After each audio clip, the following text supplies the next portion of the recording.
Good morning, everybody. This is the second session of our course in Sha'ar HaBitachon. And today I am working from outside for all kinds of wonderful reasons. And it's fabulous to have everybody with us as we continue the process. So we are on page 3 of the Sha'ar HaBitachon Gate of Trust, new publication put out by Chayeno and Kahos. And it's fabulous to be doing this with everybody together. And yesterday we started talking about the concept of trust in Hashem, Sha'ar HaBitachon. We gave an introduction, and we mentioned that the author, Rabbeinu Bachya, says that in the introduction, he mentions that there are 10 benefits of having bitachon, trust in Hashem. 5 of them are benefits in our Torah spiritual life, and 5 of them are material benefits. And we're going through the Torah benefits first. And he says, and on page 3, the heading is tranquility. He says that the first benefit of having bitachon in Hashem is the benefit of tranquility. So I'm going to read from page 3 where it says tranquility. And on page 4, he continues and says, among the Torah benefits is tranquility of the soul, which is free of worry as a result of his reliance on God, just as a servant is bound to place his trust in his master. And here he says something ingenious, the next paragraph. For a person who does not place his trust in God, places his trust in an entity other than God. And if a person places his trust, I'm skipping some of the notes, as you'll notice, I'm just going with the main body of the text. We read the notes yesterday. If a person places his trust in something other than God, then God removes his divine providence from him and leaves him in the hands of the entity in which he placed his trust. And we spoke yesterday about this concept. If you don't trust in God, then who do you place your trust in? Do you place your trust in yourself? Do you place your trust in false gods?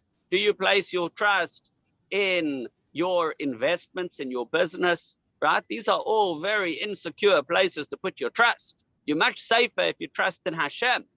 If you realize that everything's in the hands of God, you're much safer. And I mentioned at the end of yesterday's class that this concept is actually a very deep philosophical concept. That by as he says, by placing your trust in something other than God, then God sort of leaves you to see, well, let's see how that works out for you. It's almost like parents do this, right? Okay, suit yourself. Let's see what happens. You want to put your trust in something else? Let's see what happens. So God does the same thing. And this is a very interesting concept philosophically, that sort of God almost abandons us to the elements, because can God really abandon us? So philosophically, this is quite a complex concept. And so in order to understand the background for this, I'm going to read the note, the commentary that's beautifully put together, which is at the bottom of page 5 in our book. And this is actually quite complex, and we could spend many, many months on this very topic, but let's read this commentary because I believe we'll be enriched as we continue the conversation from that point. So the commentary over here says, first is the bottom line. He says, place your trust in God, and this peace of mind will allow you to dedicate yourself to divine service. But reading the commentary says like this: if a person places his trust in something other than God, then God removes his divine providence from him, etc. And here he quotes, the commentary quotes Moreh Nevuchim from the Rambam, section 351. Moreh Nevuchim, the Guide to the Perplexed from Maimonides, is one of the most important philosophical works that we have as in the Jewish people. And the Rambam explains that when we are separated from God, he is also separated from us, leaving us exposed to any evil that might befall us. This is the meaning of the verse in Deuteronomy where God says, and I will hide my face from them. So now this concept is a very, very important concept. God says, V'anochi hastir astir es panai, I will hide my face. And in Hebrew, this is the concept of hester panim, which you may have heard of. Hester panim is the doctrine, the theory, the thesis, the idea that God hides his face. God says, I will hide my face from them. They shall be consumed, because God is now hiding, so they're very vulnerable. And so the people will be consumed, and many evils and troubles shall befall them. On that day, they will say, are these evils not befalling us because our God is not among us? It is clear, says the commentary, that we are the cause of divine concealment, and that the partition that separates us from him is of our own creation. So since we separate from God, that causes God to separate from us. In other words, there's less protection, and we become incredibly vulnerable. So that's a quote from the Rambam with a commentary from the Rambam. Now, another classic commentary on the Torah is the Kli Yakar. The Kli Yakar is a fascinating story, fascinating person. Maybe another day we'll tell the story of the Kli Yakar. It's worth looking up. Google it, Kli Yakar, and see more about his life. Fascinating life story. Anyway, the Kli Yakar is one of the classic commentaries on Chumash, on the Torah, and you can find him in the Mikrais Gedolos, in the compendium of commentaries commentary. And he explains the meaning of the verse where God says, if you treat my commandments with indifference, then I will treat you with indifference in my vengeance. It's a similar concept if you think about it. That's a quote from Leviticus. And in a similar vein, the Kli Yakar says, God is saying that his response to the Jewish people's indifference will be his own indifference.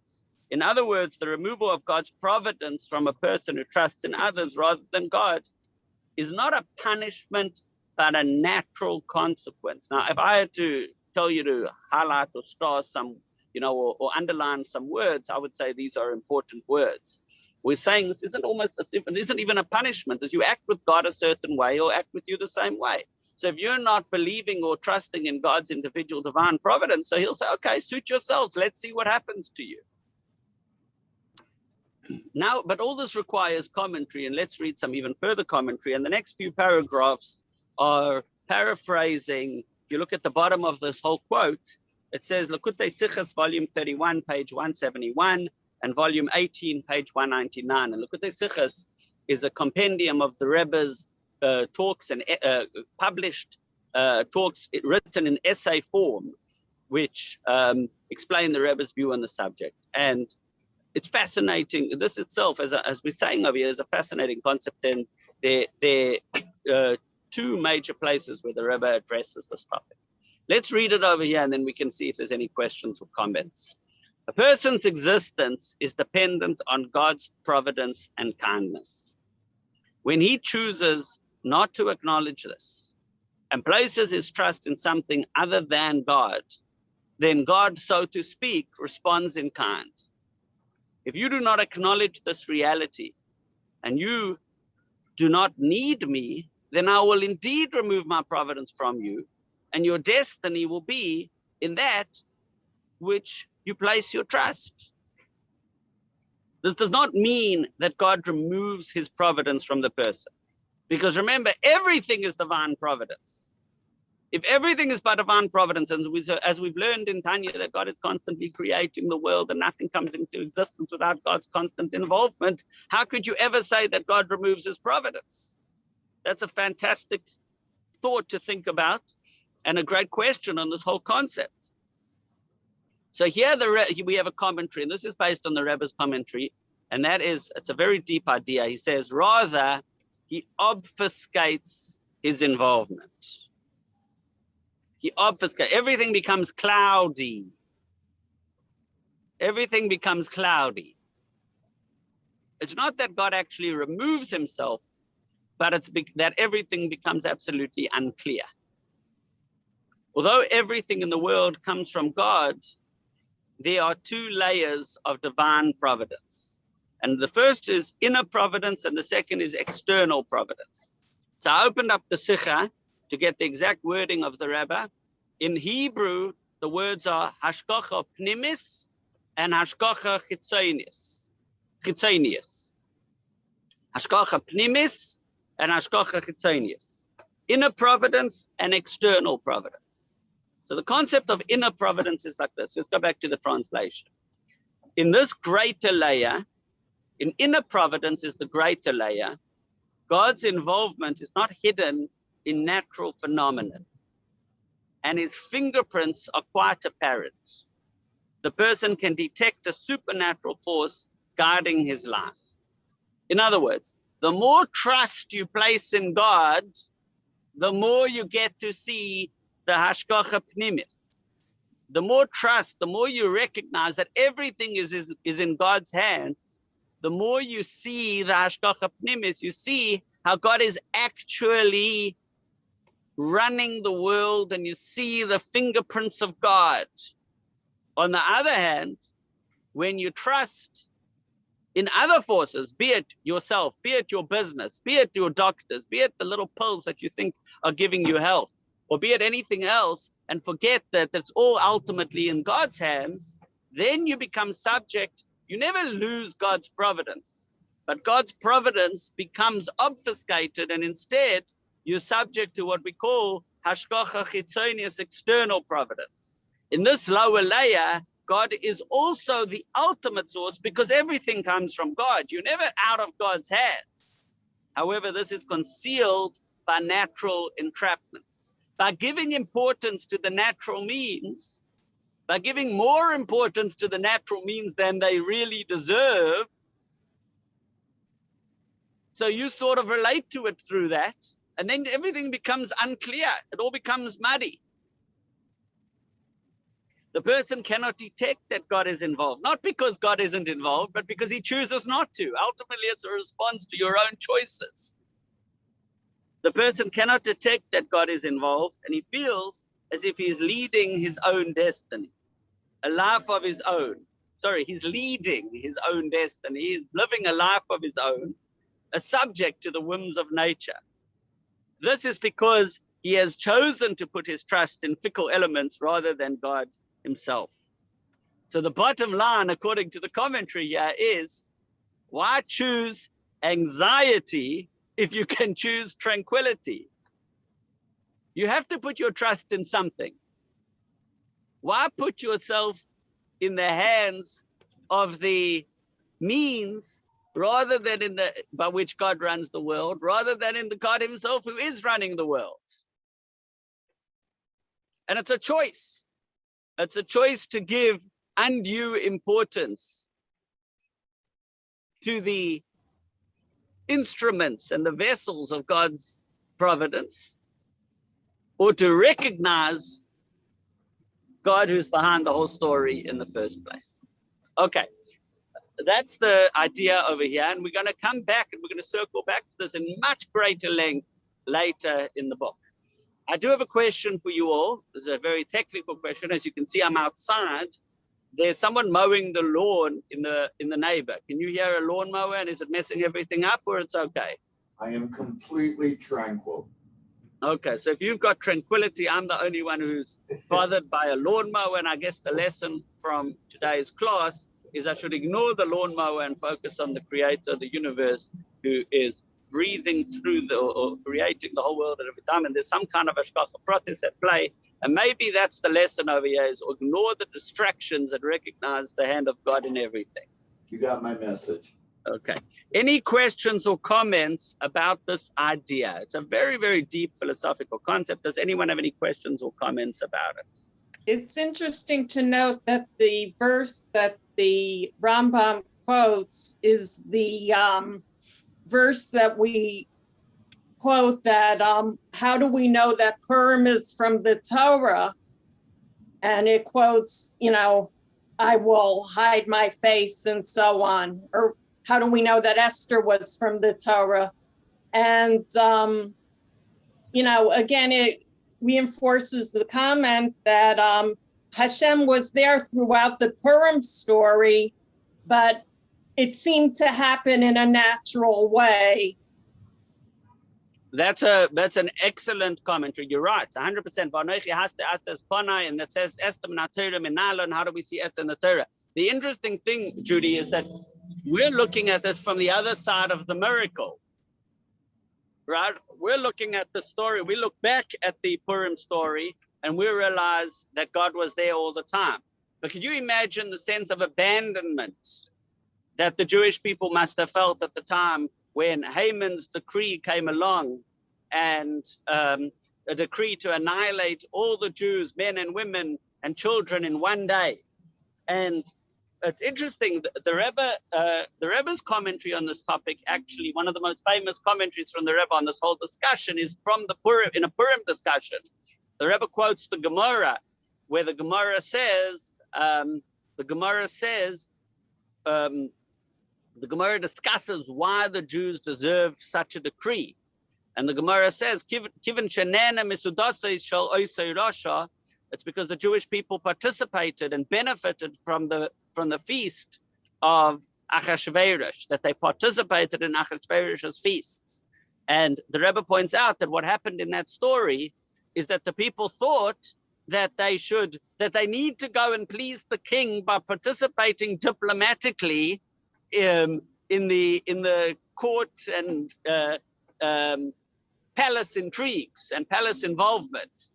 And the people thought that they need to, that their salvation would come from diplomacy, and forgot for a moment that ultimately their salvation only comes from Hashem. And by placing themselves in natural circumstances and thinking that and giving undue importance to nature and diplomacy, they landed up making themselves vulnerable to the intrigues not the intrigues, but the devices and the limitations of nature. And when a Jew starts operating on a natural level and forgets that our only cause of survival is supernatural, right? When we place undue hope in natural means, we're finished. We're dead in the water because we're like a sheep among 70 wolves. The only reason Jews survive is because of supernatural reasons. And in the Purim story, when they placed their faith in Hashem, that's when they saw the miracle. So absolutely, probably the best illustration of this entire concept is from the Purim story. So thank you for pointing that out, but it's clearly, it's certainly subject to that. But let's continue. Let's go back to the text, page 6, because I really want to try to move fast, because it's such a thick book. When we're only reading it for the first time now. You'll remember from the letter we read from the Rebbe yesterday, the Rebbe says you should study this at least, 3 or 4 times in order to truly understand this. So this is our first time round. And what I would like to do is try to get a real familiarity with the concepts and the flow and and ideas with commentary, with depth. And because really this is a lifelong journey it's a journey of faith. It's not so much an intellectual process as much as it is what's needed. In Chassidus we explain there's Chochmah Bina Das, it's wisdom, understanding, and knowledge. And Das is from the language of Adam Yodeh Chava, and the man knew Eve in the biblical sense. In other words, became intimately involved with. And Das, knowledge, is a form of intimacy, which means you personalize something and it becomes deeply part of you. And what we have to do is take these ideas and deeply internalize them in our lives, because this is more than just an intellectual philosophical concept quoting from the Rambam and the Rebbe. This is a view of, placing your trust in God and not in the false gods that we could rely on, like our businesses and our doctors and our medicines and our investments and our government and all the other false gods that people choose to believe in. Is a very, very, very deep concept. And as we're saying over here, you place your trust in nature, you might become subject to nature. And God forbid we should have to face nature, because nature is very scary for a Jew. Place your faith in Hashem and you're absolutely safe. Rabbi, Good morning. Thank you. Yeah. One thing on Friday and Shabbos, after we started to talk about the first is tranquility, I spent a lot of time thinking of times in my life that I did have absolute trust in Hashem, and those were probably the most peaceful times I can remember. And it's very interesting that if we all think in those terms, it's so obvious. The problem is, okay, as I related on Friday, I can't do this 24. I personally can't do this 24/7. Don't underestimate yourself. Okay, thank you. Appreciate Don't it. underestimate yourself. And what we'll do over here is by starting every day on this note, it will be a different day. In other words, starting your day this way and thinking like this in the morning, I'm sure. And really, by the way, that's part of what the whole concept of prayer is about. Part of the whole concept of Jewish prayer is to think about concepts like this every morning when we say our prayers, and we interrupt again in the afternoon and again at night in order to touch base with our true north, which is Hashem, so that we can remember, because it's hard, hey? In a physical world, it's very hard to keep our eyes on the truth and to keep our minds centered on the truth. But that's part of the exercise over here of doing this. Let's go back to the text, page 6. So here he's going to quote a few verses that explain these concepts, and we're going to see how this is absolutely rooted in Torah verses and many places where we say the same thing. So the first is on top of page 6. He says like this, and the person who places his trust in something other than God will be like one regarding whom it is said, for my people have committed 2 evils. This is a quote from Jeremiah. They have forsaken me, the spring of living water, to dig for themselves cisterns. And he says it interesting, and the verse continues, broken cisterns that do not hold water. Not only cisterns, but broken cisterns and broken cisterns that do not hold water. And let's read the main commentary in the body of the text, which says, this verse implies that a person who does not place his trust in God is automatically placing his trust in an entity other than God, which is true if you really think about it. Secondly, it implies that just as the broken cistern does not hold water, he will eventually lose his blessings. This is the source for the concept advanced by the author that God's divine providence is removed from those who don't rely on him, and we've explained that at great length already this morning.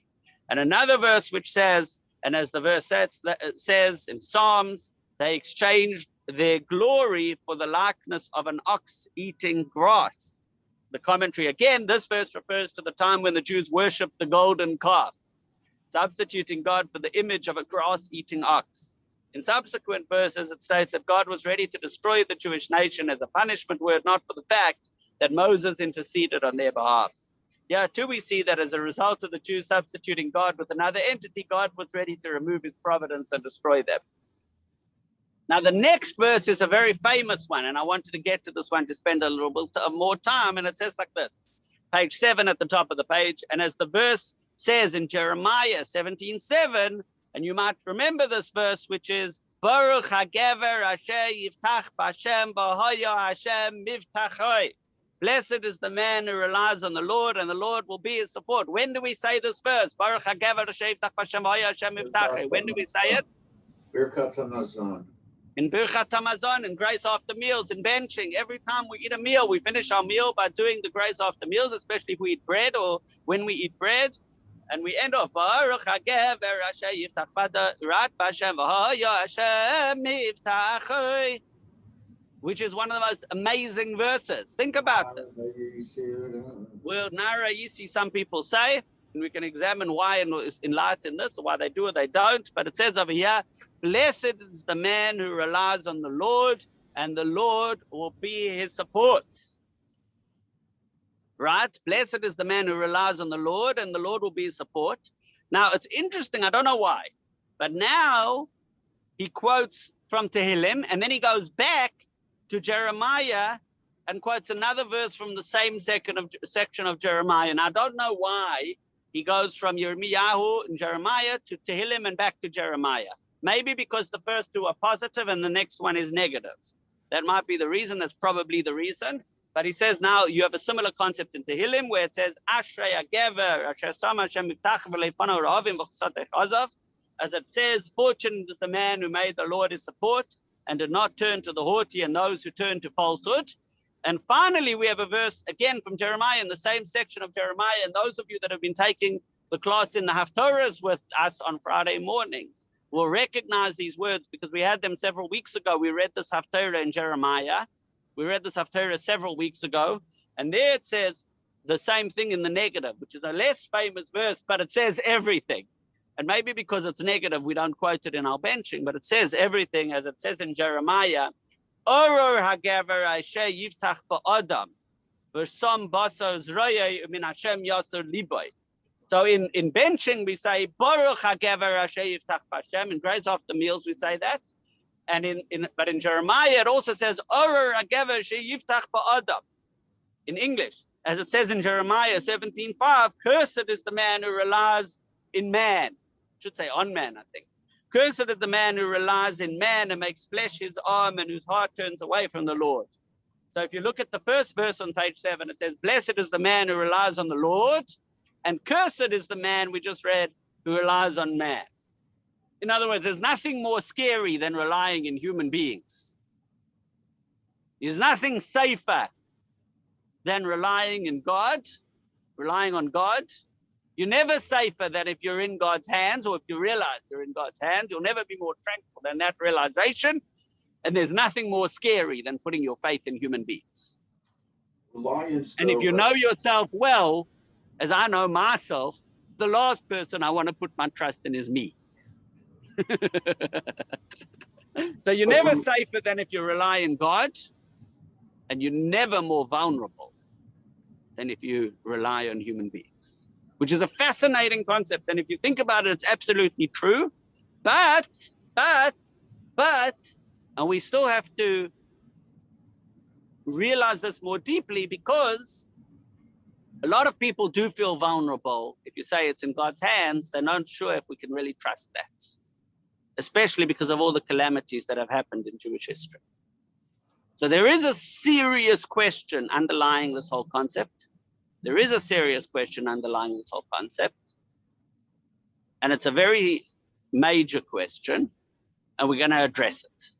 But what he's saying now is, he's starting off on the principle that if you rely on God, you'll have God's protection. And the more trust you have in Hashem, the more protection and the more blessing you get from Hashem. And the more you rely on anything else, you might think you're becoming safe. You're clutching at straws, and you'll actually be more anxious. Now, we know that anxious people clutch at straws. And it never is a true support to them. But the more you rely on anything other than God, then actually the more anxious you'll be. And the more you rely on God, the more tranquil you will be. That's what we learned so far. Ladies and gentlemen, Rabbi, yes, Victor? One thing, I mean, I will assume here that reliance and trust are synonymous, even though trust is a much higher level than reliance. It's an excellent, excellent point. It's an excellent point. I would not assume anything. I would put that as a question that needs examination. Okay, fair enough. Okay, let's put it as a question that needs examination. At the very end of this whole book, the very end of the whole book, the Rabbeinu Bachya points out that there are 10 words in Hebrew for this whole concept. And throughout this document, we are going to explore many, many different layers of this whole relationship. So it's a fascinating concept, a tremendous amount to learn over here. Today we did philosophy, and we also, bottom line, ladies and gentlemen, I think we're coming to the realization that trusting in anything other than God is about as risky as it can possibly get. And trusting in God is the safest way to live. Now, that might be hard to understand, but we're going to keep discussing and keep learning and bring this deeply into our consciousness. Thank you very much, everybody, for joining us this morning. In God we trust, all others pay cash. You got it. Perfectly said. Rabbi, where do we get the books from? Good luck. We're working on that. We're working on that. I have a secret supplier, and I might be able to get everybody books. I'm going to go to the publisher today and see what I can. Mendy, help me. Pardon? Mendy, help me. Not Mendy, Yossi. I mean, we're going to figure it out. We're going to figure it out, ladies and gentlemen. Thank you to our friends at Chayenu who make this whole thing possible. We're going to turn to our friends Gary, at Chayenu. this is the book. I don't know if you can get it, but this is the book. I have faith in Levi and God that I'll get the book. Trust. Let me tell you something, Jerry. You can trust in Levi. Don't rely on him. Said, all others pay cash. Thank you very much, everybody, for joining us this morning. See you tomorrow at 8:30 as we continue our journey into Bitachon. You know Thank that you.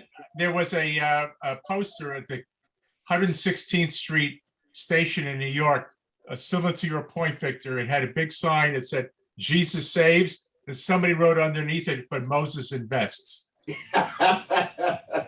Oy, oy, oy, Jerry. Oy, oy, oy. They're going to blacklist me from the Chabad teachers group for allowing such things Yeah, to be you told. or Jerry, as you remember, you have a friend at Chase Manhattan. At Right. Bank Leumi, you have a relative. I wouldn't go there to borrow money.